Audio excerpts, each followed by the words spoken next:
It is 9 o'clock on Sunday night. Thanks so much for joining us on NTV Weekend Edition. I'm Smriti, Vidyarthi, and these are our top stories. Tonight, Mumia's MP Benjamin Washiali, reported missing, re-emerges from the fog of the BBI showdown. People approaching my gate, who I believed were police officers. I escaped through the back door to the bush next to my house. And leaders taking the splinter road from the bridges of unity as DP Ruto's allies plan parallel rallies. You want to force BBI down our throats. Also tonight, the University Senate calls for a crisis meeting as a battle for power takes hold at the university. Plus, usiku wanaingia hapa ni kama kwao. On the trail of the merchants of terror, a special report on the war on terror as police foil terror plots in Kiambu and Lamu. And also tonight, Mandera kulikuwa na vijikaratasi ambavyo vilikuwa vinaashiria kwamba kulikuwa na preparations za kuvamia walimu. Head teacher mwenyewe aliniandikia barua akaniambia I can no longer guarantee your safety. The tales of those who walked away and found a home away from the chaos.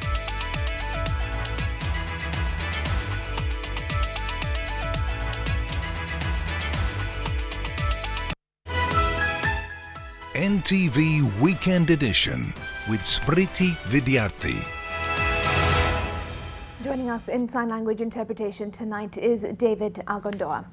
Leave me out of it. That's Deputy President William Ruto's message to politicians campaigning for the Building Bridges initiative and who he says are using his name to advance their agenda. Ruto said the BBI meetings have been trivialized into a political onslaught against him instead of concentrating on what Kenyans want from the document. Zainab Ismail has more. I saw yesterday in Kakamega the insults formed half of the meeting. There was less mention of BBI than mention of Ruto and his home in Sugoi.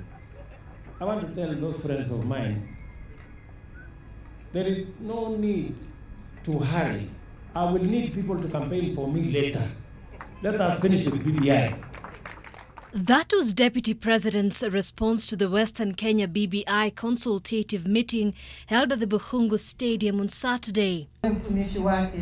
Speaking during a prayer service at Kiumbi Catholic Church in Manzoni, Machakos County, DP Ruto asked politicians allied to President Uhuru Kenyatta and ODM leader Raila Odinga to focus on campaigning for the BBI by understanding what Kenyans really want. He further went on to urge leaders from across the political divide to respect those with divergent views.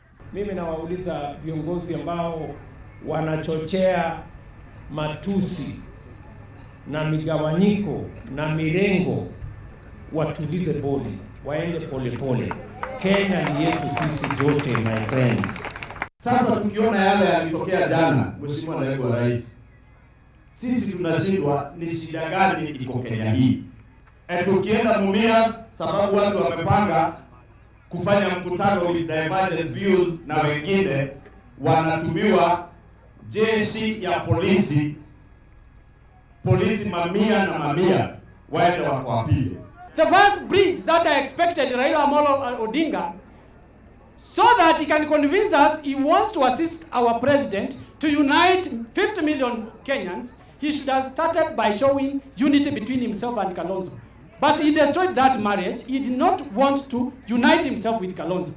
Start by leading by example, unite with Miguna first. Mwisho wa hii mastori yote, BBI, Katiba, Ruto, Tinini, Uhuru, mwisho kabisa. Kwa sababu Uhuru Israeli, story ya Uhuru hakuna, si analitaya. Hii vitu yote inapigwa story ni Raila akuwe president. DP Ruto, however, urged the BBI task force to come up with a countrywide program that would accommodate the views of every Kenyan. Watengeneze taratibu ambayo itaenda kwa kila sub-county.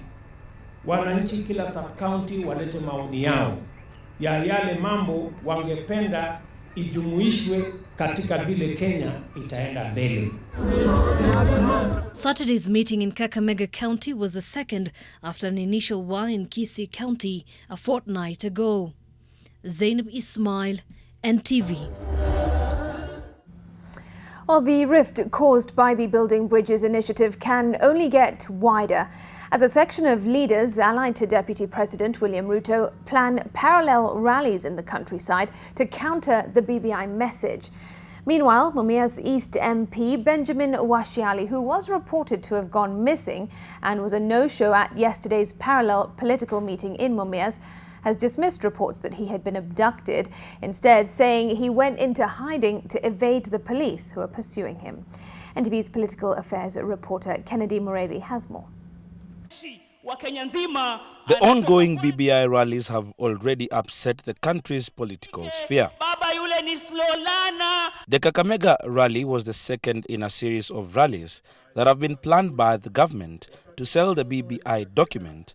But to DP William Ruto and his allies, the meetings have been hijacked by opposition leader Raila Odinga's Orange Democratic Movement as it positions itself for the 2022 political duel. Songs that are being played in the local ODM leader Raila Odinga has emerged as the face of the meetings, and political pundits say it's one way to endear him to the people as he prepares for the 2022 race.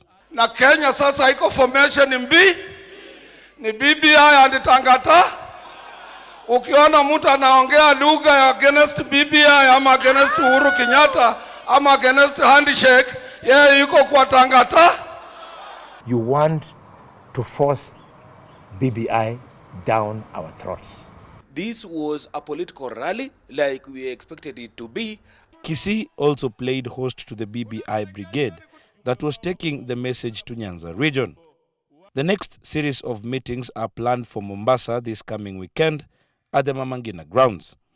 After that, the BBI caravan will stop in Eldoret, Embu, Garissa, Suswa, and finally in Nairobi, where NTV has learnt major political statements and realignments will be announced.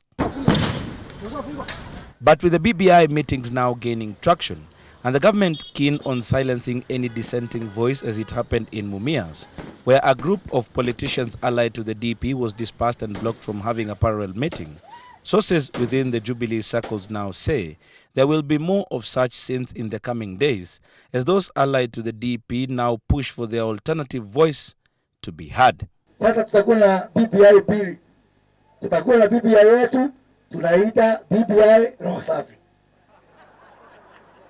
Na kutakuwa na ingine Raila BBI roho chafu. Lakini kama vile Paulo alielekea Filipina, bora ni BBI inahubiriwa, hakuna shida. Leteni ile ya Bomas tupitishe. Na muletea wananchi copies ama nyinyi mnaenda Google. All of us have accepted BBI. We are waiting for the draft bill. We don't mind an expanded government as long as the government led by the people of Kenya, mtu mweusi Mkenya. Kila maoni iletwe pamoja. Na tuwache ubabe wa kisiasa. Kuna wakati tutashindana kisiasa, no problem. The DP's wing has been feeling the weight of the government's heavy hand upon them and what they see as an attempt to muzzle them amid reports that Jubilee Party's chief whip in the National Assembly, Benjamin Washiali, had received a phone call to ditch his fellow politicians who had planned a parallel meeting in Mumias. Washiali, who was a no-show at the Mumias meeting, resurfaced Sunday saying he had been facing threats to his life and had to leave in a huff. I escaped through the back door to the bush next to my house, and I stayed there for about 1 hour and 15 minutes when I received a rescue from a taxi driver, a friend of mine, who drove all the way from Luanda to come and rescue me, to take me to Kisumu. Those are allegations. I'm here myself to tell you what exactly happened. I never received a phone call from anybody. Whether they abandon us or whether he's abducted or not, life goes on. Washiali and a host of other politicians from the Western region insist they will forge ahead and will plan another meeting in Mumias this coming weekend to make up for the botched meeting that they insisted was just about the farmers. Tumesema 2022 the Luhya nation must be in government. Na sisi tumesema ya kwamba for us to be in government we must make the right political steps. And the right political step is advocating and championing for BBI. The thinking within Deputy President William Ruto's circles is that the BBI meetings planned countrywide are already giving ODM leader Raila Odinga a head start. And if they did not start counter meetings, they will probably be losing the support base that they have worked hard to gain this far. Kennedy Mureithi, NTV in Kakamega County. All right, elsewhere now, the University of Nairobi's Senate has convened an urgent meeting tomorrow to discuss the leadership crisis occasioned by the revocation of the appointment of Stephen Kiama Gitahi as Vice-Chancellor. NTV's Seth Olale has an update now on the anxiety, confusion and uncertainty that has gripped the institution. The special meeting of the University Senate has been set for 7:30 a.m. in the council chamber. On the table, the leadership crisis that has gripped the institution of higher learning. The fierce leadership contest pits Professor Stephen Kiama Gitahi against Professor Isaac Mbeche, and it's all about who's rightfully mandated to lead the institution in the role of a Vice-Chancellor. Stephen Kiama Gitahi, whose appointment as University of Nairobi Vice-Chancellor was revoked by Education Cabinet Secretary George Magoha late last week, through a paid-up advertisement in the local dailies, insists that his appointment as Vice-Chancellor was valid and he will continue to discharge his duties. Professor Mbeche, who was announced as the acting Vice-Chancellor through a communication sent by acting Deputy Vice-Chancellor Finance, Planning and Development, Professor Madara Ogot, had instructed the Director of ICT at the university not to allow Kiama to send any communication to staff and students since his appointment had been revoked. As the leadership crisis takes hold at the institution, university students and staff allied to Professor Mbeche have reportedly replaced the locks at Kiama's office. In case people go to court, there'll be no grounds to revoke whatever has happened right now. So we want to tell the members of the public that we, as students of the University of Nairobi, we work in accordance with what the minister has told us. The student leadership is in the meantime assuring students that learning will go on uninterrupted in spite of the boardroom wars. As we are waiting on the CS Cabinet Secretary Magoha and the President to intervene, we are asking students to be calm and report to class. The Education CS, who through a gazette notice sent the entire council home, in a letter to Ethics and Anti-Corruption Commission Chief Executive Officer Twalib Mbarak, called for investigations into the manner in which the Public Service Commission qualified Professor Stephen Kiama Gitahi to be the Vice-Chancellor. As the leadership crisis persists at the University of Nairobi's management, first-year students are required to report on Monday at selected campuses across the country. Seth Olale, NTV at the UON main campus. Security matters now, and police in Nairobi are interrogating 5 people arrested while on a suspected terrorist surveillance mission at an entertainment spot. The 5 include 2 ladies and 1 American citizen. And elsewhere, security agents in Lamu stopped a group of about 50 Al-Shabaab militants who aimed to carry out what security officers describe as a large-scale attack on Pandanguo village. Here now is NTV's Brenda Wanga with the details. The arrest of the 5 came after security officers were notified of suspicious activity along Kiambu Road. The reports had indicated that on Saturday, a vehicle, a white Toyota Vitz registration number KCR 598M, had been spotted carrying out surveillance at a popular entertainment spot along Kiambu Road. Yesterday, around the Pangani area, anti-terror police officers intercepted the motor vehicle, apprehended 5 people who were inside it. Those arrested were Mohammed Abbas Mahmoud, Mahmoud, a U.S. citizen Mohammed Hassan Bario, a Somali national Mohammed Adan, a Kenyan who was also the driver of the vehicle, Hodan Abdi Ismail, a Somali national, and Ifra Mohammed Abshir, also a Somali national. In the vehicle, police found several pieces of clothing, including a pair of Kenya Air Force trousers, 3 items of clothing, all jungle combat, and some cash in US dollars, Kenyan and Somali shillings, as well as various checks and a U.S. Embassy security card. The police are still holding the suspects as investigations into the case continue. Elsewhere in Lamu County, Kenya Defence Forces and GSU officers successfully prevented an attack at Pandanguo village in Witu Division. Residents of the village say the attackers, numbering about 50, had first encountered a farmer tending to his crop. They then interrogated him for close to 20 minutes on the area's state of security before releasing him and proceeding to the village. However, the farmer alerted the police, prompting the deployment of KDF and GSU teams. With the security agencies successfully pushing back the attackers, residents are now asking the government to beef up security in the area. Lamu has been the scene of several attacks and attempts by the Al-Shabaab, the last one taking place a fortnight ago near an army base camp. Brenda Wanga, NTV. Leaders from Garissa today convened a consultative conference to come up with a raft of measures to fight terrorism in the county. All the current and former political leaders, as well as senior security bosses, attended the meeting. And among those in attendance were Garissa Governor Ali Korane, Senator Yusuf Haji, National Assembly Majority Leader Aden Duale, among others. Now, the meeting was convened in the wake of the latest terror attack in Kamuthe and Saretho primary schools in Dadaab and Fafi sub-counties, where 3 teachers and 4 pupils were killed by Al-Shabaab militia.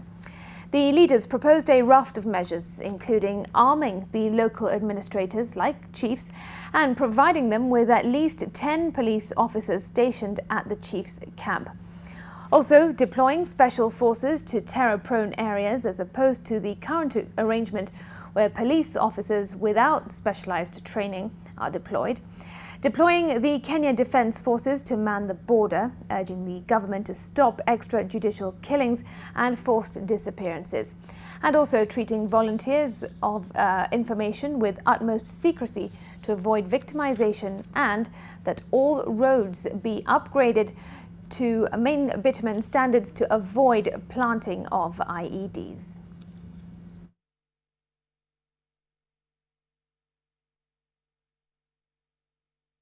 Hii mambo ya kusema ati Wasomali wote ni Al-Shabaab, hiyo hatukubaliani, na usikubali watu wetu tayari wameanza kubabaika. Wameanza kuogopa. Hatutaki watu waogope, na Al-Shabaab ilikuwa inataka kitu kama hiyo. Tukosane sisi wenyewe, Wakristo Waislamu wapigane, mashule ifungwe. Lazima tukae pamoja kama wananchi wa Kenya na tujenge nchi yetu na tukae kwa amani, na sisi tuko tayari kama leaders wa Garissa County. Governor ametuita, tumekubaliana kuanzia leo kabila yote, Waislamu, Wakristo, wakaaji wa Garissa County tuko tayari na tutabambana nao kabisa. What the president said is very critical. 2 critical things he said must be implemented. 2 critical things. 1, specialized forces must be sent to those regions which are prone to terror attacks. Communities that are prone to terror attacks in the north and in coast must be involved in the war against terror. Well, a number of teachers from Mandera County have been whisked to safety after word of an imminent Al-Shabaab attack filtered through. The last 4 years have seen a number of local, non-local workers pack up and leave the north in the wake of a number of attacks. NTV's Sharon Baranga has the story of those who walked away from it all and found a home away from the chaos. At Peter Sasaka's homestead in Sibanga, Cherangani, a family mourns the untimely death of 29-year-old Titus Sasaka, one of the 3 teachers caught up in Monday Al-Shabaab attack on Kamuthe Primary School in Garissa County. His death left a void that the family says will be hard to fill. Sina mtoto mwingine ambaye anaweza sema atarudi kwa hiyo nafasi ya kijana yangu Titus. Hivyo nimemaliza na hivyo nimebaki na huzuni wangu Kwa hivyo tunaomba serikali tutunzie watoto. Meanwhile, in Kikuyu, Kiambu County, kwa majina naitwa Dennis Ombongi Mwendia. Mimi ni mwalimu na nimekuwa nikifanya kazi katika kaunti ya Mandera. Niliajiriwa mnamo mwaka 2017. In February 2018, Dennis, together with other teachers, packed up and left their adopted home in the north, fueled by mounting hardship after some of their colleagues were attacked and killed in Wajir County. Na shule yangu ilikuwa inaitwa Degmarel Primary School. Head teacher mwenyewe aliniandikia barua akaniambia I can no longer guarantee your safety. I just packed my things. In that year, they camped at the Teachers Service Commission offices and at the Kenya National Union of Teachers, hoping for a reprieve. The first day, hakuna mtu ambaye alituattend. Siku iliyofuata, tulishtukia gari zimekuja, gari za maaskari, wakaturushia tear gas. Tukaambiwa kwamba ilikuwa inabidi turudi huko, tumalize miaka yetu 5, ndio tupate uhamisho kuelekea mahali pengine. But what followed afterwards, tulipata barua za interdiction. Wakasimamisha mshahara. When life became difficult, they had to look for alternative jobs that would guarantee them a livelihood. Dennis is employed at this barber shop. Jared Onyancha is also a teacher, but he had to trade his tools of trade, the books, chalks and chalkboard, for this motorcycle which guarantees him a meal at the end of the day and money to settle his bills. Jared was a teacher at Duse Secondary School in Mandera County, but he fled in fear after his colleagues were attacked. Kule Mandera kulikuwa na vijikaratasi ambavyo vilikuwa vinaashiria kwamba kulikuwa na preparations za kuvamia walimu au na locals ambao walikuwa kule. Bila shaka Sharon, tulipotoka kule Mandera, tulikuja tukiwa wengi sana. Sababu ndio ulikuwa msimu ambapo walimu kule Wajir waliweza kuuawa. In their last days in Mandera, they were constantly living under the shadow of terror and threats of violence. Tungekuwa tunapata upenyo kidogo kutoka kwa wanafunzi kwamba hao milisha wako karibu ama wameingia jijini. Naam. Sasa hapo ndio ilikuwa inabidi sasa sisi kama walimu au wale non-locals tunahama mahala tulikokuwa tunaishi. Tunaenda kuishi kwa vyumba vya wanafunzi ama kwa majirani ambao ni locals. Na kwa kweli Sharon, nikwambia ni kwamba sisi walimu ambao bado tumesalia tujarejea Mandera hatuendi. They are focusing on soft targets. In 2015 they killed teachers.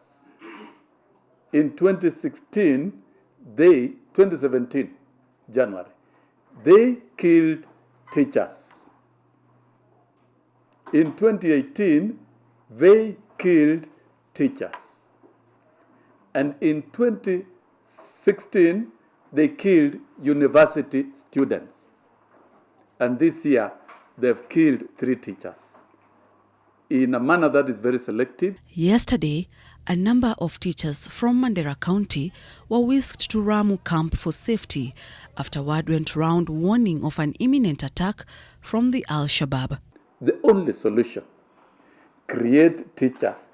There are some, and I'm not ashamed to say a community called Somali have Somali boys and girls who have graduated in Form 4 and they are capable of being recruited and deployed to teach. On the 2nd of March this year, a case involving teachers who are interdicted for fleeing the violence in the north will come up for hearing.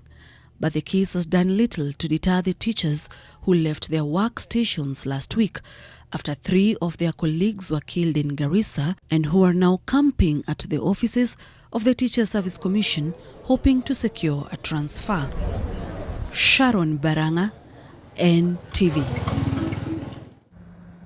Still on terrorism, the month of January is infamous for Al-Shabaab terrorist attacks on Kenyan military camps in Somalia. This year, a series of attacks in northern Kenya, though far apart, share some similarities. Now, these attacks have highlighted the dilemma the country is currently facing on the war on terror, as focus shifts from rapid response and containment to deterrence. NTV's investigative editor Dennis Okari has been following the tracks of the militants and brings us this special report. The latest brazen attacks by the Al-Shabaab in Garissa, Wajir, Mandera and Lamu counties have not just left a trail of death and destruction, but brought back the frequently asked questions. What can be done to stop these attacks? Either to withdraw from Somalia without talking to Al-Shabaab, or alternatively, identify the leaders of Al-Shabaab and actually talk to them. Who really is behind this? In Somalia, Al-Shabaab has morphed into become what is effectively an insurgency. Usiku wanaingia hapa ni kama kwao. Usiku wanakuja. Has the strategy changed? Their main target is over. It's just askari, you must, period, ashule. To go beyond the country's outrage on the senseless cold-blooded killings by the Al-Shabaab militants and understand what has changed, one needs to follow their tracks. From all that dwell below these skies, there is a new normal. Garissa town is a business bubble as everyone here is trying to eke out a living. Reports of terrorist attacks in this county, like the rest of the affected counties, has been reduced to careful whispers. The tone changes for those who have stared the ugly face of terror. We were just under the bed, then we were only praying to God. They were just standing there. Yenye nimeshuhudia ni ngumu sana, sioni kama naweza dundi hapa. We are not going back. Atwagi escort, atwagi mambo ingine toka transfer. Terrorism is now a way of life. Anybody who is fighting a faceless war should be prepared for multiplicity of attacks.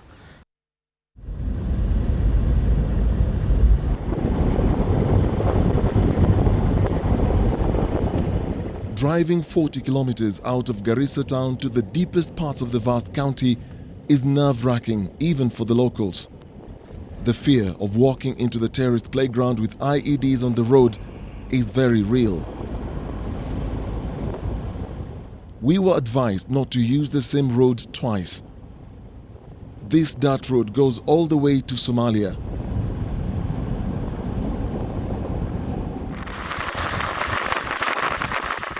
We only spot a handful of herders with their animals and rarely noticed any security presence. We are heading to the Iso in Fafi constituency, where the Al-Shabaab attacked a sleepy village and left a warning.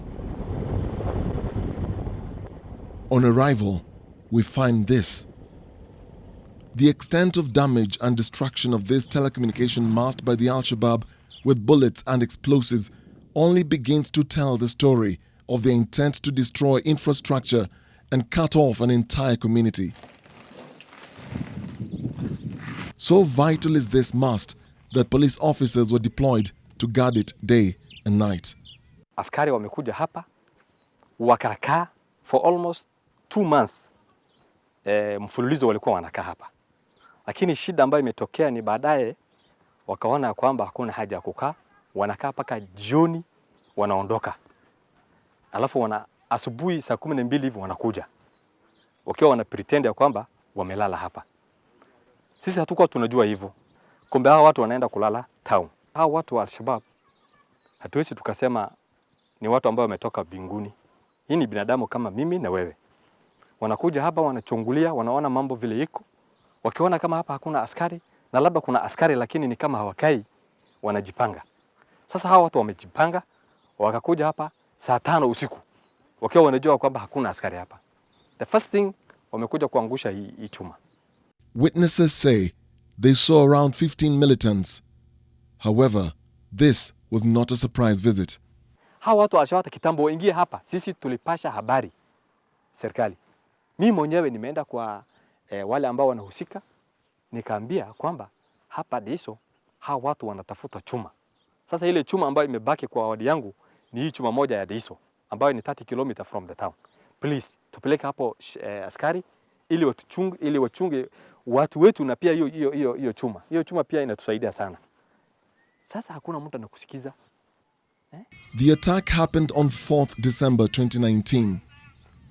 A day before the attack, an intelligence report was shared among the local leaders and security personnel.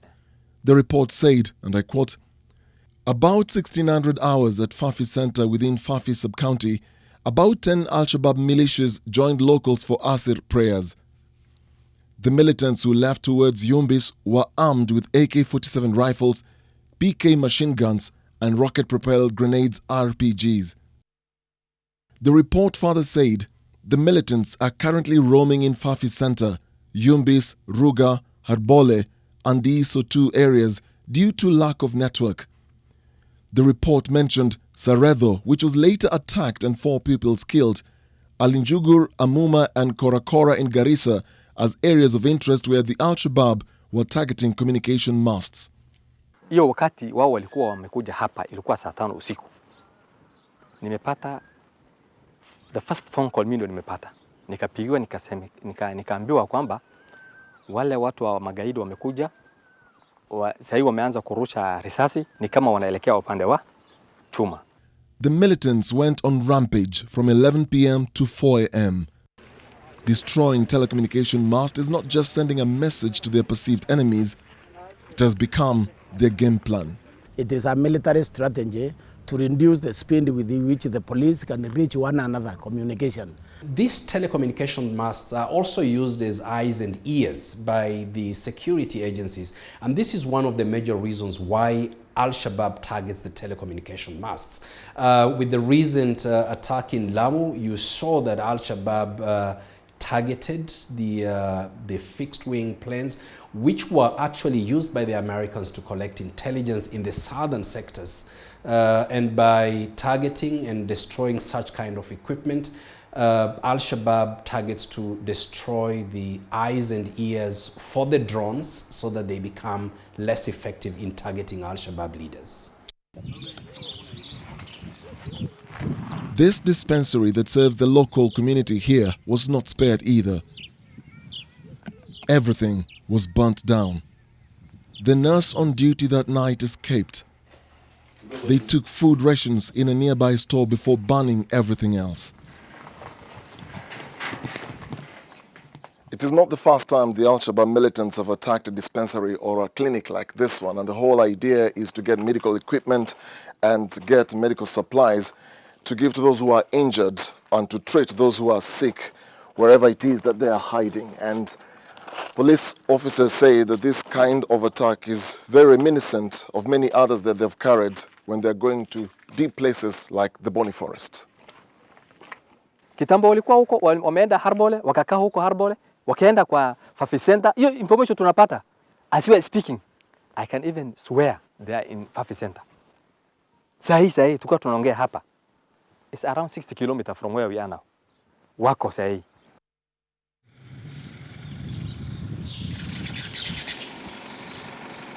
Schools in the area are empty. The taps are dry, and no one knows how long the village will be on lockdown. We need an extremely fortified border because we are facing a identical enemy. The Al-Shabaab is an identical enemy because they kill without mercy and they die without regret.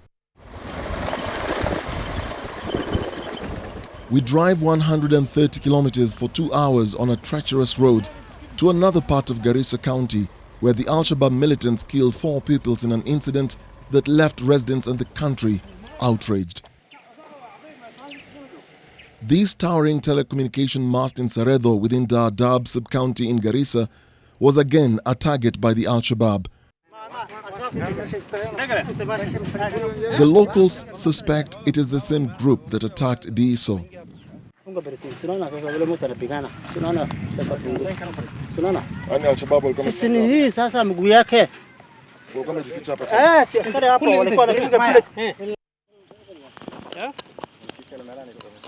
Near the mast is a police post that was hit by an RPG before shooting started. Here we're standing is the scene that on my left is the police station, and next adjacent is the Saredho Primary School. to that Mabati structure. So Mabati structure, all this, the whole fencing, up to the building at the last, the schools inside is the Sarada Primary School. Here, this open compound, we have a semi-permanent structures, tents, because the police they are almost a month old here.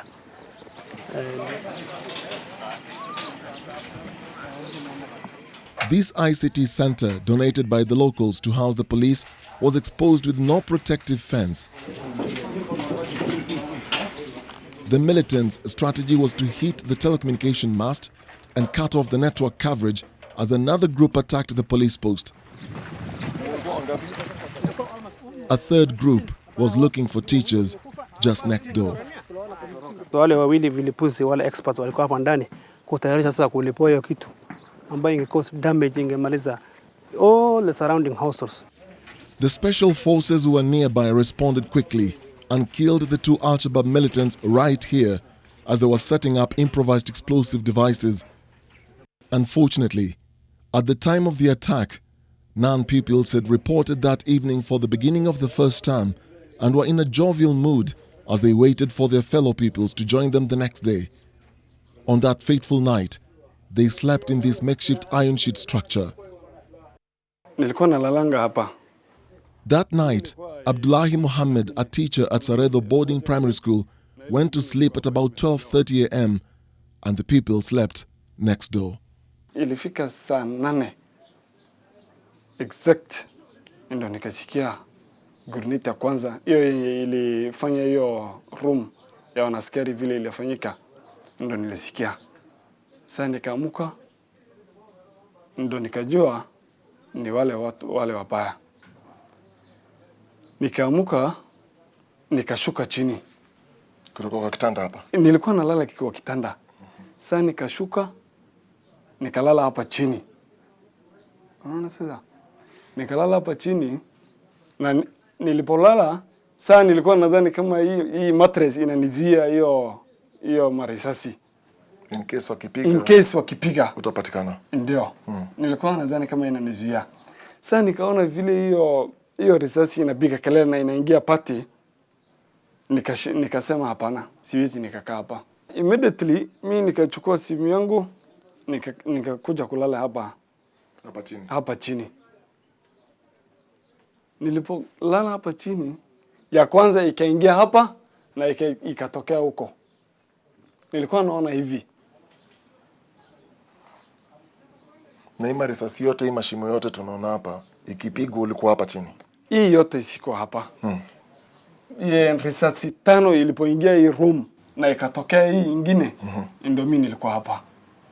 Sasa kuna mtu alisema katika hawa wale walikuwa enemies, walikuwa wanasema nje wanarusha marisasi, alikuwa akisema na hizi rooms it's meant for what? Ni kama wanaulizana? Walikuwa wanaulizana. Walikuwa wanaongea lugha gani? Walikuwa wanaongea Kisomali kawaida. Unaona? Sasa ndo nikajua nikikaa hapa hao watu wataendelea kurusha hii mapati. Sasa wadhani ni walimu wanaishi hapa ndani ama ni waaskari wengine wanalalanga hapa hizi rooms. So immediately I realized to run away from this room. So ulipotoka ulijaribu kuwaamsha watoke? Ndio. Sasa unfortunately watatu peke yake walinifuata.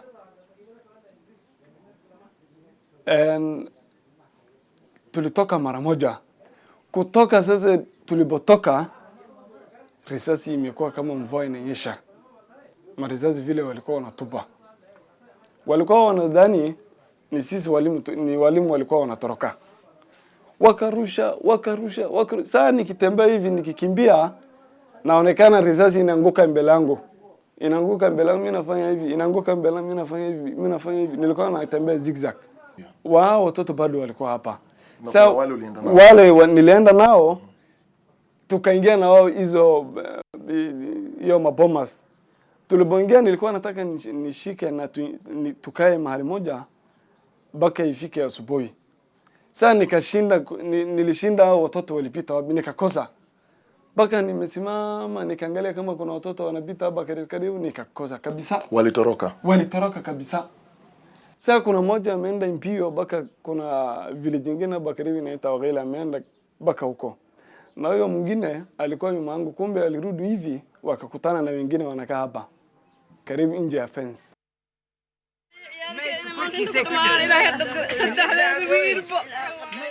4 pupils died, including 2 brothers, who died holding each other.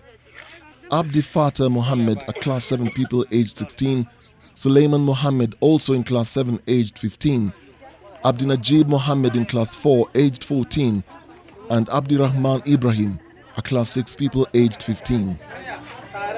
Al-Shabaab cat shot the lives of brilliant young boys who had a promising future and left 3 other people's nursing gunshot wounds in hospital. Tumesikia kuna Al-Shabaab wanakuja, wamefika almost 3 to 4 kilometers from Seredo. Wameonekana hapa karibu, kuna mahali ingine inaitwa Babul hapa karibu, wameonekana. Sasa tulikuwa na hiyo, tulikuwa tunaogopa almost 3 weeks. This is an expensive war. But then if you have to fight it, we need to equip our soldiers properly. The challenge of having police posts with no proper equipment to deal with today's terrorism threat is exposing many officers sent to northern Kenya to secure the local communities as they struggle to stay alive and deal with any threats, and this has raised many questions. We are fighting terrorists who have sophisticated weapons. Then as you can imagine, the RPG that hit this house, kama ingepiga watu, ingemaliza watu wangapi? Mingi sana. Askari wako na bunduki tu na marisasi kidogo. They are, you can imagine 6 officers against 14 terrorists who have sophisticated weapons, RPGs, machine guns, all those things. There is need to reorganize, to recalibrate the kind of equipment or equipping that we see the security personnel on the front lines, particularly very close to Somalia border. It's very important that the special forces that Kenya has actually deployed in that part of the world. The police and their G3 rifle seems to not be able to deal with certain threats that Al-Shabaab is posing as we speak. We are not buying the right equipment. You have seen these vehicles being ripped apart by IEDs, and they were supposed to withstand an actual bomb. You understand? So we have a problem, an internal one, which we need to admit. But we are not admitting, and we are sending these children of ours over there, hero-equipped, like you are saying, both underarmed and also without sufficient protection. A police officer who survived one of the attacks spoke to NTV and said there is tension within the camps and officers feel exposed and abandoned. Kama they are monitored kabisa, wanajua these camps of police are under strength kabisa. Na hawana silaha yoyote wanaweza pigana nao. Hiyo silaha zenye tunatumia, si silaha unaweza pigana nazo na Al-Shabaab. Sababu ukiwa na G3 peke yake na AK47, na somebody is coming with a duty gun, is coming with a missile launcher, tutapigana naye namna gani? Ni ngumu sana. Now, are you enough? No, we are not. We are not. At the moment, we are 12 officers right now. Sisi watu nao ni kama tumesaulika kweli, my friend. Hapa ni kuishi kwa neema ya Mwenyezi Mungu, hakuna lingine. What kind of help do you need kutoka kwa serikali? Watu lazima kutosha. Na officers wakuwa wengi at least itasaidia. Lakini hivi ile iko hivi sasa hivi, kuja kwa tawarani tu you can't within minutes. Usiku haulali, mchana haulali, unashinda hivyo. Day and night you are on. Tension hadi iko huko juu. Hapa mtu anakosa kuwa wazimu. Kama serikali imeamua kuleta officers kwa mahali, please not less than 20 officers wasiletwe hapa. Number 2, at least wakuwe na kitu ambayo wanaweza kujizea nao. Hata at least hata wakipatikanwa something that they can respond. Lakini wakikuwa na risasi kidogo na watu wanapiga na grenades, it will be very hard for them. The escalation of terrorist attacks in northern Kenya, including Lamu County, presents a unique and complex challenge to security agencies. The dynamics of terrorism are changing, and locals and non-locals here feel the change is isolating them. In many villages like this one, peace was the reason of life, but now fear is the reason they survive. Dennis Okari, NTV Special Report.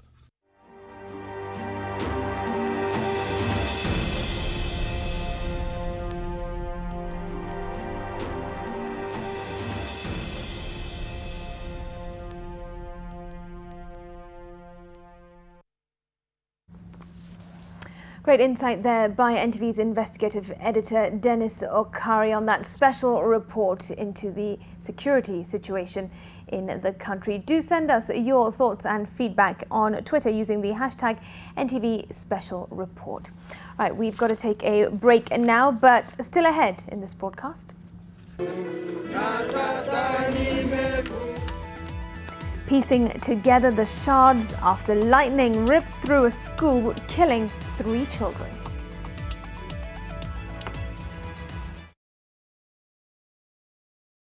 Your multi-bet is on its way to hit the bullseye. Oh, you lose one match, but only in Mozart. Mozart Refund, lose one game, get your cash back. Make a decision. Terms and conditions apply. I help women find independence by training them in fish farming. It's tough on my back, joints, and can cause headaches. Panadol Extra relieves multiple types of pain. Panadol Extra, now with new Optizorb technology to fight multiple tough pains with 3 times more pain-relieving medicine in the first 30 minutes when you need it most. Seeing them support themselves makes any pain worth it. If symptoms persist, seek medical advice. Embakasi Benedicta Academy Utawala is a center of academic excellence, mixed day and boarding. We offer pre-primary and primary school classes. We have fully implemented the new competency-based curriculum from PP1 to grade 4 and offer French classes for free. Our pupils are equipped to be productive and disciplined. January intake is ongoing. Apply now. For more information, call us on the numbers on your screen. Embakasi Benedicta Academy Utawala. Learn and shine. This festive season, get a decoder with subscription at an unbelievable festive offer of only 1,499 shillings. Children can enjoy amazing cartoons on Nickelodeon, while for women, great soaps and drama on Novella E+ and Rainbow TV. For men, it's Arsenal and Manchester United. You can also pay 1 month and enjoy 2 weeks free on a higher bouquet. For more information, call 0719 077 077. Star Times. Enjoy digital life. Menengai Oil Refineries is a leading provider of quality home care products in East Africa.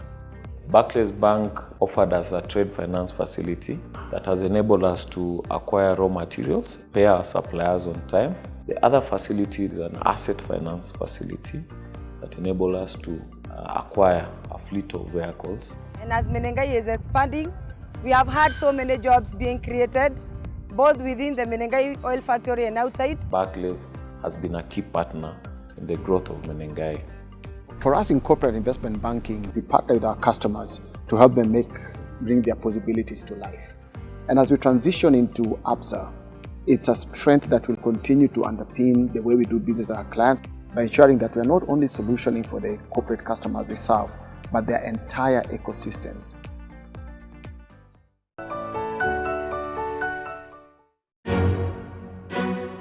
The office was shifted from here. It's now in Shimanzi. We were told if we use the tuk-tuk, it's 100 bob to there. It's my first time in Mombasa. I don't know anywhere. Look, I don't know anything about Mombasa. Now, the main source, we called. He was not picking up the calls.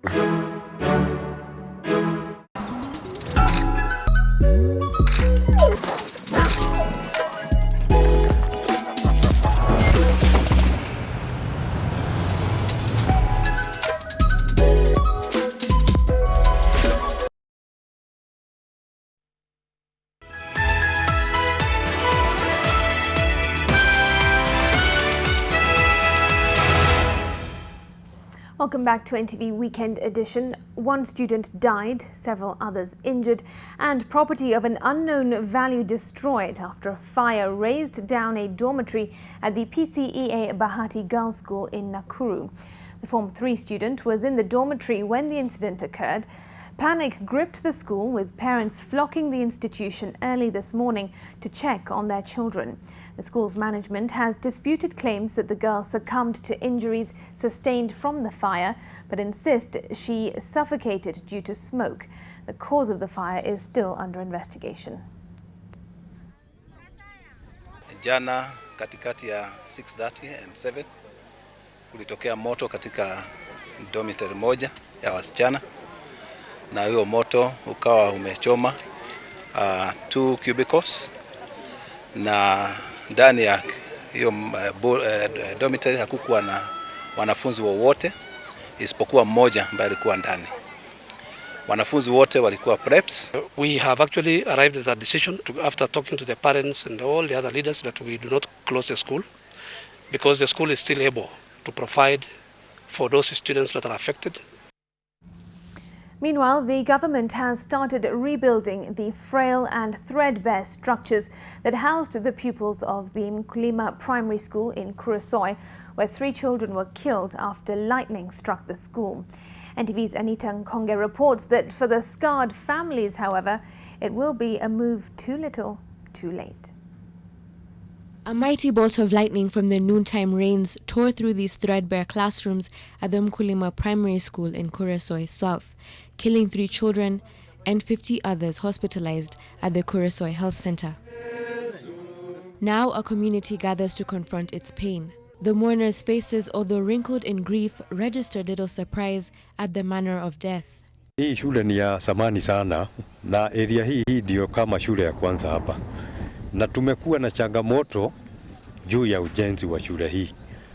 Niseme hii shule vile mnaiona, hii ni kama mara ya 3 mahali ipo.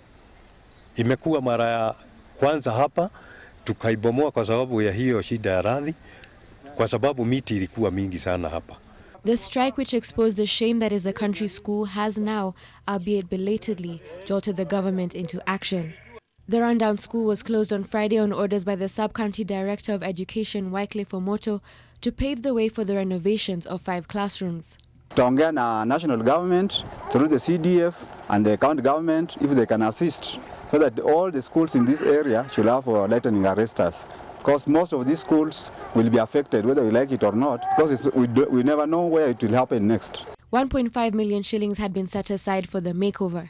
NTV arrived at the school this morning to the bustle of workers hacking at the ground where the new classroom block will stand and tearing down the broken roofs of the old classroom blocks.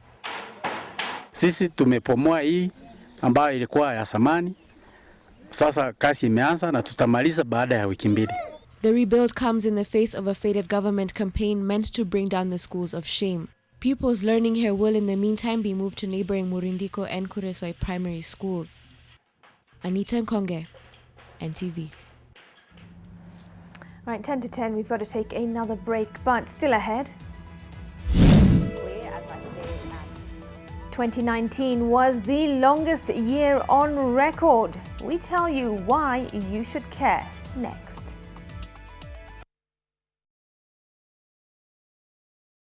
Prepare yourself for a new live bet experience.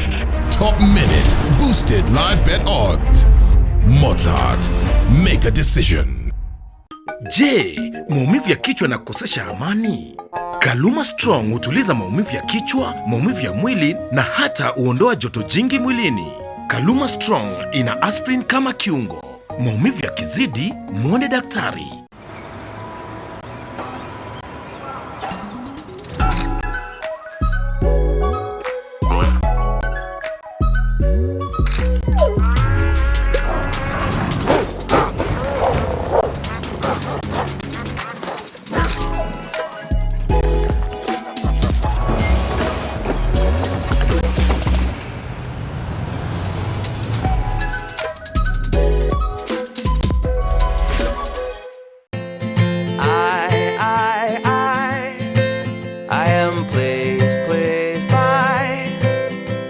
simple little things of the little things of life.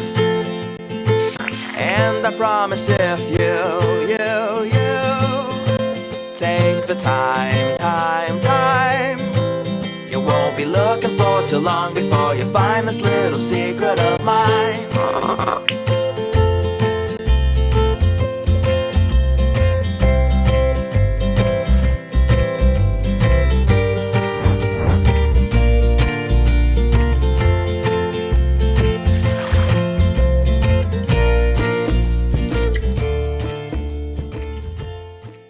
Do you have what it takes to become the next generation of great innovators, business magnates, corporate icons, engineers, and renowned researchers?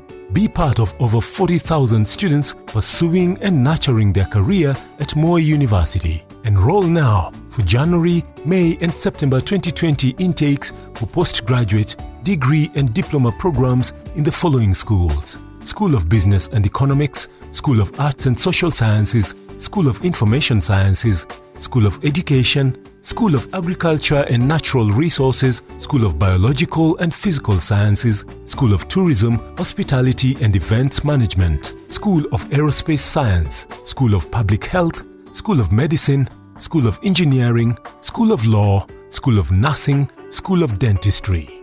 Enroll now. Moi University, the foundation of knowledge.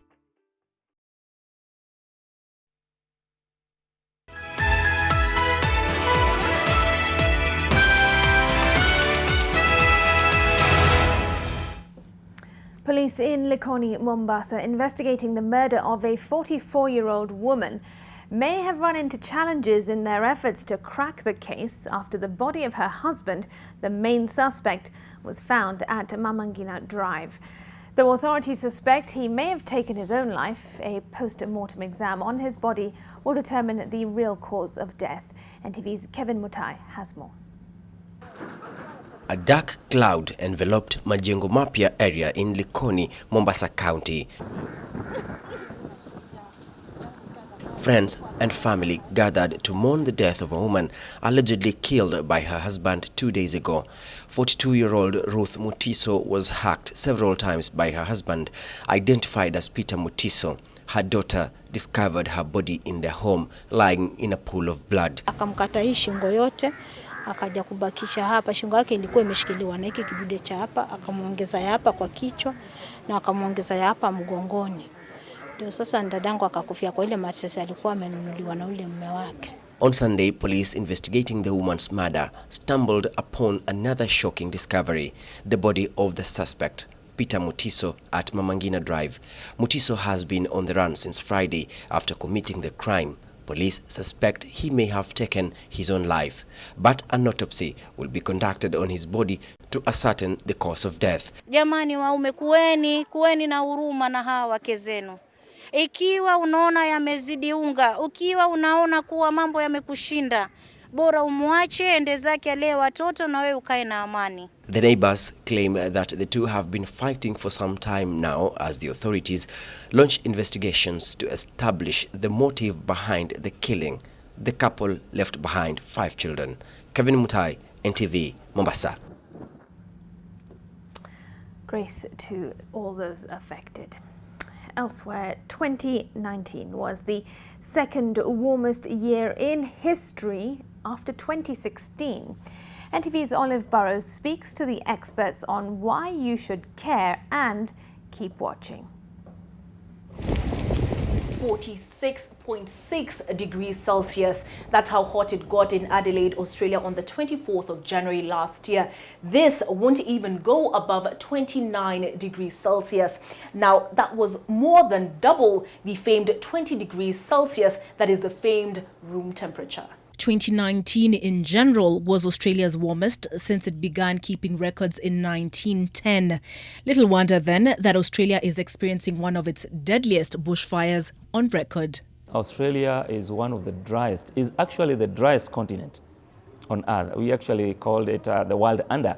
But the effects of these rising temperatures burn much closer home than down under. 2019 was the third warmest year on record in Africa, behind 2016 and 2010. Unprecedented rises in temperature that the experts put down to climate change. Simply put, the light that comes from the sun, it hits the ground and it warms the ground. But during the night, now the earth starts becoming cooler and releases that heat into the atmosphere.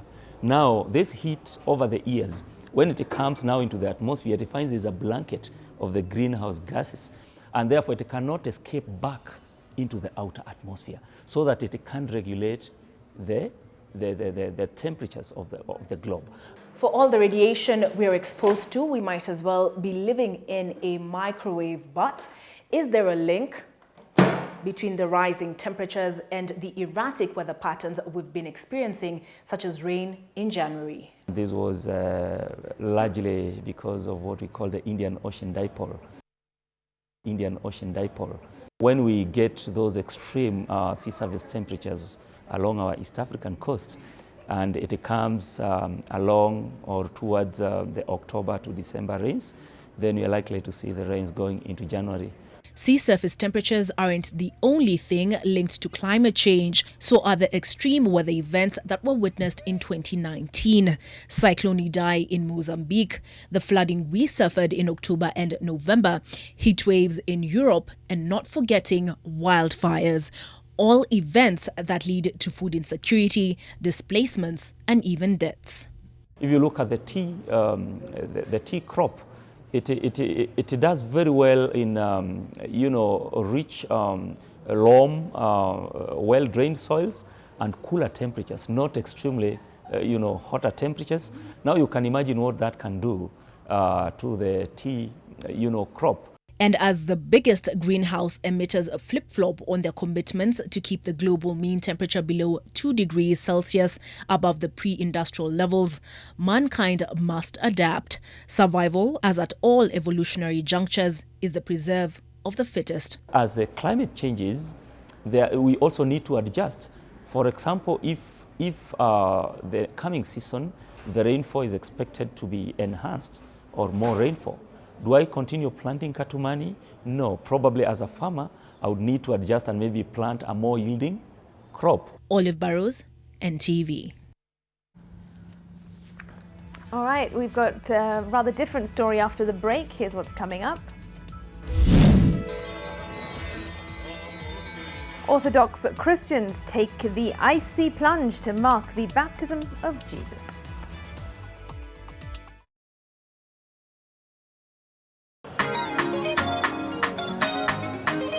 With Lipa na M-Pesa, you get more. Lipa na M-Pesa. More convenience. Do more with M-Pesa. More ease.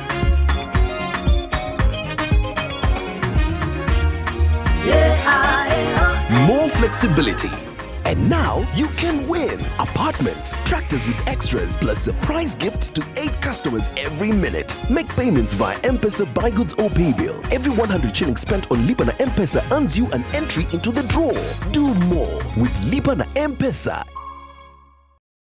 Eldoret Technical Training Institute (ETTI) is a student-centered institution offering competency-based training and market-driven courses at higher diploma, and certificate level. Registration for January, May, and September 2020 intakes is ongoing in the following programs: Building and Civil Engineering, Business Administration and Commerce, Agriculture and Animal Health, Travel, Tourism and Hospitality Management, Education, Social Studies, Information Communication Technology, Accounting, Banking and Finance, Medical and Health Sciences, Journalism and Mass Communication. Apply now.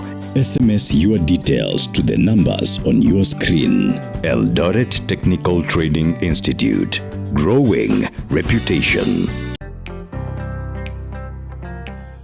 Barclays is not just a relationship across one generation, it's been a relationship over 3 generations. We've done certain projects such as the noodle plant, instant noodle plant, the tissue paper plant. So you can imagine over the years how much we've increased employment from a direct perspective. Then there's the indirect perspective, local suppliers that now we increase as a result of some of these investments. When I joined Kappa, we only had 1,000 workers. But with this expansion, we've been able to move from 1,000 workers to 2,000 workers. For us in corporate investment banking, we partner with our customers to help them bring their possibilities to life. And as we transition into ABSA, it's a strength that will continue to underpin the way we do business with our clients by ensuring that we are not only solutioning for the corporate customers we serve, but their entire ecosystems.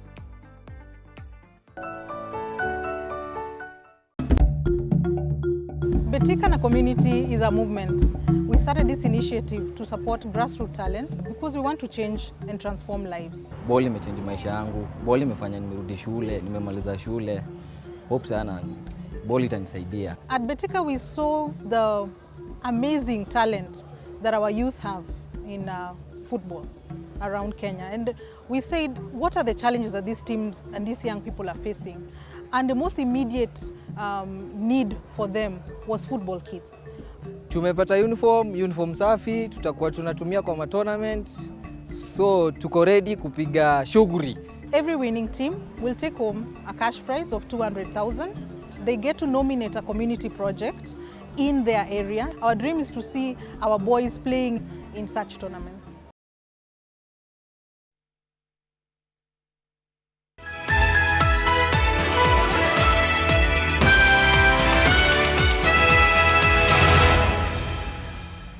Welcome back. Comorans voted today in the first round of a parliamentary election, with victory for President Azali Assoumani's supporters all but certain after opposition parties boycotted the contest. Azali secured a second consecutive term in March 2019, but critics alleged vote rigging and witnesses said ballot boxes were stuffed, the latest scandal in a country plagued by instability and coups. Azali, who has denied the allegations, had urged the opposition parties to drop the boycott threat in the run-up to the vote. The parties, however, said they would not contest the 24 seats in the Comoros National Assembly after failing to obtain guarantees of a, quote, transparent, free and democratic election. A second round of voting is scheduled for February 23rd. Elsewhere, and as part of its yearly tradition to celebrate Epiphany Day, Orthodox Christians in Russia and NTV today. You are just in time. The live link will be done by Muledan, and sports has a lot to be shown. And Sean Kadovilis keeping you up to date with all you need to know as and when it happens. It's not been a very good morning in the country. We've had a very grisly accident. In clear context to all the relevant issues. Reacquire the property they've gotten with our looted money and save this country for my child and daughter Teko and the many children. From our studios to the ground where the action is live. Misuse of funds here in the country. Someone donating their hat to Bernard Ojwang there.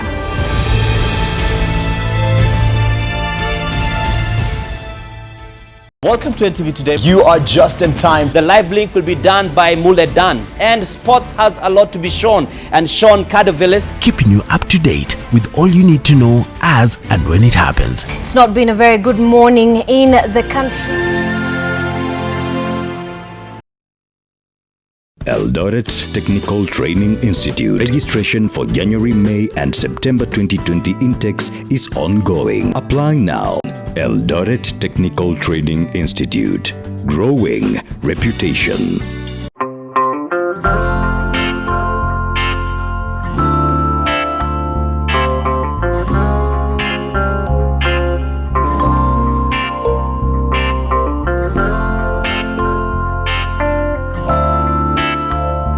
Molfix breathable surface developed with airsoft technology is very soft and provides the best Molfix skincare. I've found the best diaper for my baby's sensitive skin. All babies deserve a high-quality diaper.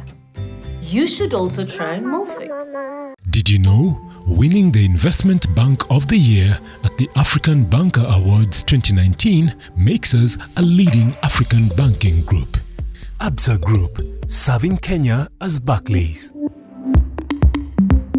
Kupika kila mtu ajipikie yake. Na vyombo za nani? Kwa nani? Am I not getting some? Ice cream ya wageni. Wewe nitakuletea maji kwa jikoni. A girl's gotta eat to keep up with you, Mr. Guns. Well, that's absolutely correct. This festive season, get a decoder with subscription at an unbelievable festive offer of only 1,499 shillings. You can also pay 1 month and enjoy 2 weeks free on a higher bouquet. For more information, call 0719 077 077. Star Times. Enjoy digital life. The office was shifted from here. It's now in Shimanzi. We were told if we use the tuk-tuk, it's 100 bob to there. It's my first time in Mombasa. I don't know anywhere. Like, look, I don't know anything about Mombasa. Now, the main source, We called. He was not picking up the calls.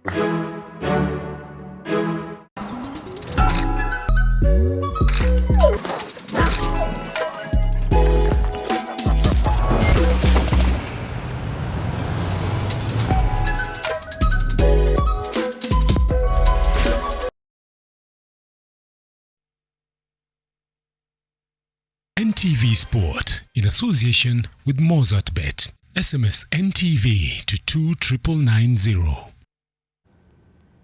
Very good Sunday evening. Hoping your weekend was good. Time to play here on NTV Sport. And the national men's basketball team is one step closer to qualifying for the 2021 FIBA AfroBasket after outclassing South Sudan 74-68 in the Zone 5 pre-qualifiers at the Nyayo Gymnasium to advance to the next round of qualification. However, the victory was marred by events that laid bare the Kenya Basketball Federation's lack of management. It had been billed as a do-or-die clash between Kenya and South Sudan, who had both come into the final match unbeaten. And the fans came out in large numbers. The game was in danger of cancellation after fans broke into the Nyayo Gymnasium that had already been closed off to new entrants after filling to capacity and proceeded to invade the court. As a result, both teams walked off and the world governing body FIBA gave the hosts an ultimatum to control the crowd chaos, otherwise a walkover would be given to South Sudan. The rules require that fans do not access the perimeter wall of the playing court. This brought into question Nyayo's viability to host the tournament, which was the first high-profile basketball competition to be held in Kenya in 27 years. Kenya police managed to eventually clear the court, and the game started 2 hours after its intended 6:30 p.m. tip-off. Despite Kenya taking the first quarter 25-19, South Sudan went into the half on a 30-29 advantage. An entertaining back and forth ensued in the remaining quarters to see Kenya close down a spirited fight back from South Sudan to take it 74-68. But Griffin Ligare, I don't think anyone is forgetting his name anytime soon. No. Griffin Ligare posted 26 points with 6 assists, while France-based Robert Nyakundi, playing in his first tournament for the Morans, posted 18 points, and Bushwa Mukota hit 13 with 18 rebounds. From him, great play inside. The Morans will join giants Senegal, Angola and Mozambique in Pool B of the qualifiers, with the top 3 guaranteed of a place in the championships set for 2021. Who has dominated. The AfroBasket 2021 qualifiers campaign will be played from November 23rd through to December 1st, 2020 at a yet-to-be-determined venue. A massive congratulations to the Kenya Morans. Well, former Kenya international striker Dennis Oliech has officially retired from football in an exclusive interview with Nation Sport. The former striker, popularly known as Kajole, reportedly decided to hang up his boots after failure by any Kenyan Premier League club to express interest in signing him with less than 2 weeks to the end of the January transfer window. He remains Kenya's all-time top scorer. Now, in his prime, Oliech played for French clubs Nantes and Auxerre. Most recently, his tenure with Kenyan champions Gor Mahia ended on bitter terms.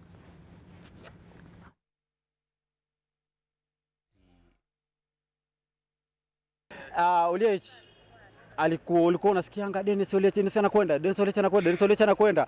Unapata unasema mimi nataka nikuwe kama mtu kama huyo. Oliech hajazeka bado. Anaweza rudi uwanjani. Oliech anaweza rudi uwanjani.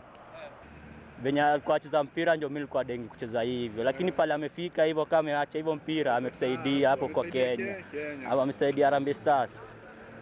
So Liech, hata manze kama umetoka kwa game, but still unaweza kuwa mentor kwa vijana pale mtaani ambao wako na story na futa.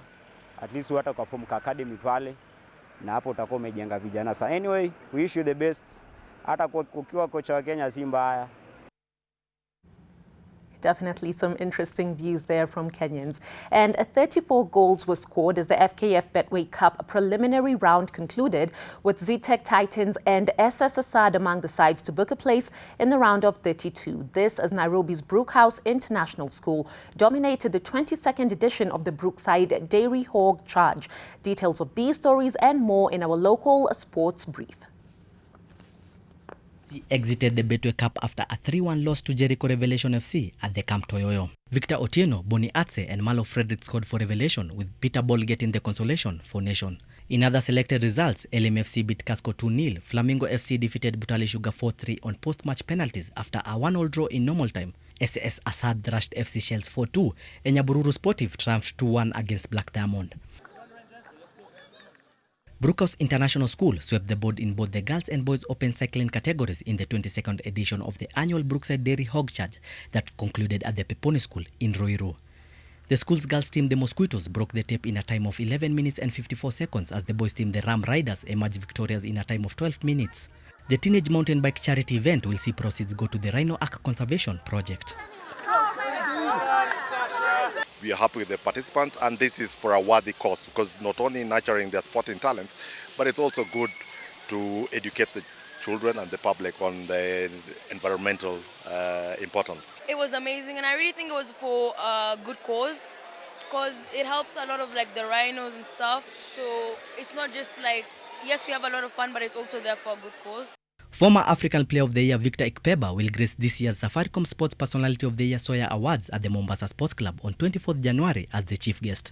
The former Super Eagle of Nigeria, who featured at the 1994 and 1998 FIFA World Cup, is expected in the country on Tuesday, after which he will hold a series of clinics with the local football sides in Mombasa before attending the gala.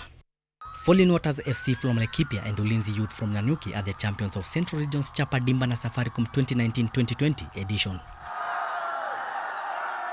Falling Waters retained the girls' title courtesy of a 3-1 thrashing of Limuru Starlets. In the other game, Ulinzi Youth came back from a 1-0 deficit to beat JYSA 3-1 and claim the boys' title.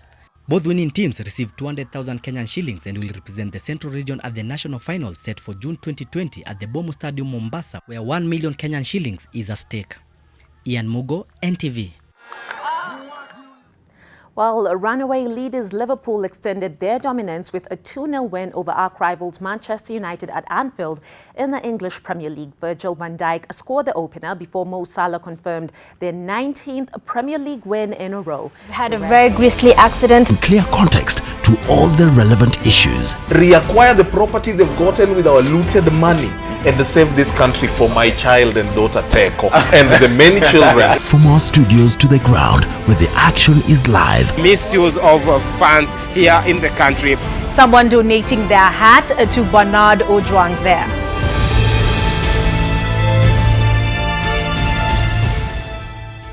Welcome to NTV Today. You are just in time. The live link will be done by Muledan, and sports has a lot to be shown. And Sean Cardovillis keeping you up to date with all you need to know as and when it happens. It's not been a very good morning in the country. We've had a very grisly accident. Clear context to all the relevant issues. Reacquire the property they've gotten with our looted money and save this country for my child and daughter Teko and the many children. From our studios to the ground, where the action is live. Misuse of funds here in the country.